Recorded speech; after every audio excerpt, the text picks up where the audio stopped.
லைட்டாக ஊற்றிக்கோங்க.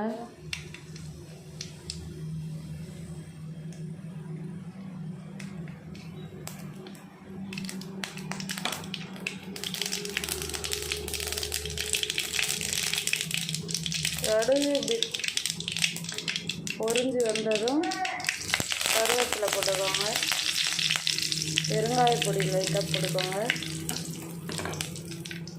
பூண்டு இடிச்சு வச்ச 10 பல் பூண்டு,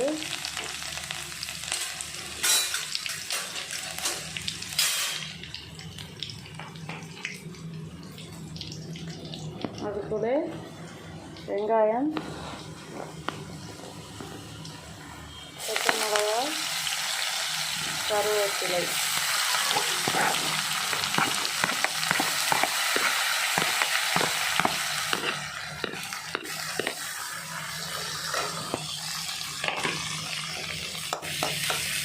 நல்லா கிண்டுங்க.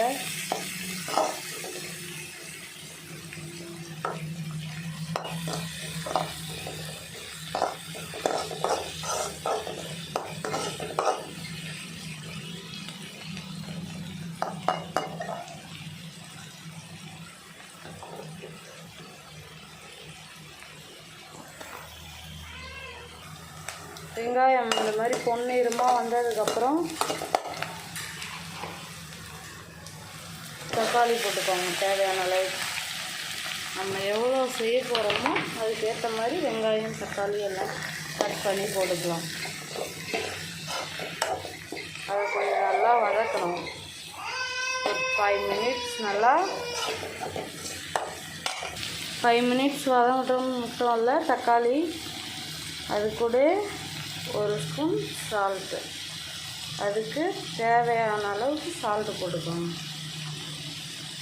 நான் சின்ன குட்டி ஸ்பூன் யூஸ் பண்ணுறதுனால நான் அப்படியே எனக்கு தெரிஞ்சதுனால நான் அப்படியே போட்டுக்கிறேன். நீங்கள் உங்களுக்கு எவ்வளோ அளவு தெரியுமோ அது மாதிரி போட்டுக்கோங்க. ஒரு 5 மினிட்ஸ் இப்படியே கலந்துட்டுக்கோங்க. தேவையான அளவுக்கு மிளகாப்பொடி போட்டுக்கோங்க. எனக்கு தேவையான அளவுக்கு நான் போட்டுக்கிறேன். உங்களுக்கு எவ்வளோ காரத்துக்கு தகுந்த மாதிரி நீங்கள் போட்டுக்கோங்க. போட்டுட்டு லைட்டாக இந்த மாதிரி தண்ணியெலாம் சேர்க்காமல் இந்த மாதிரி வதக்கிக்கோங்க. நல்லா இந்த மாதிரி கலந்து விட்டுக்கோங்க. அப்போ தான் மிளகா பொடியோட ஸ்மெல் வராது. இல்லைன்னா மிளகா பொடி ஸ்மெல் வரும். ஒரு 5 மினிட்ஸ் கை விடாமல் இந்த மாதிரி கிண்டி விட்டுட்டே இருங்க. நல்லா திக்கான கிரேவி மாதிரி கிண்டி விட்டுட்டே இருந்துட்டு அப்புறமா நம்ம தேவையான அளவுக்கு தண்ணி ஊற்றிக்கலாம். ஒரு 5 செகண்ட் கிண்டி விடுங்க போதும்.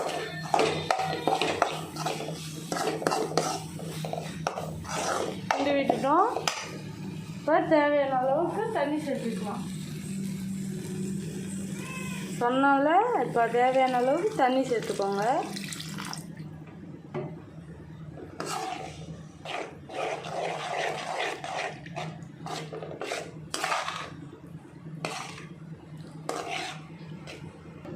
நல்லா மிளகா பொடி போட்டு கலந்து விட்டதுக்கப்புறம் நல்லா ஒரு தட்டு போட்டு ஒரு 5 நிமிஷம் கொதிக்க விட்டுருங்க.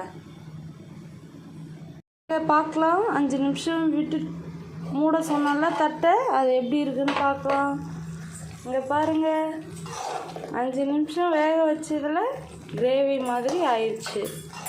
இது சப்பாத்திக்கு, இட்லி, தோசை, சாதம் எதுக்கு வேணால் சேர்த்து சாப்பிட்டுக்கலாம். எப்படி இருக்குன்னு பாருங்கள். நல்லா கிரேவி பதத்துக்கு சுண்டிடுச்சு. கிரேவி பதத்துக்கு வந்ததும் நம்ம ஆஃப் பண்ணிடலாம். ஆஃப் பண்ணிவிட்டு நான் எதோட சேர்த்து சாப்பிட போகிறேன்னு காமிக்கிறேன் வாங்க. நான் எது கூட சாப்பிட்றேன்னு காமிக்கிறேன்னு சொன்னால நான் சப்பாத்தி கூட சாப்பிட்றேன். நீங்கள் எது கூட சாப்பிட்ணுன்னு டிசைட் பண்ணிவிட்டு இந்த ரெசிபியை செஞ்சு சாப்பிட்டு கமெண்டில் சொல்லுங்கள்.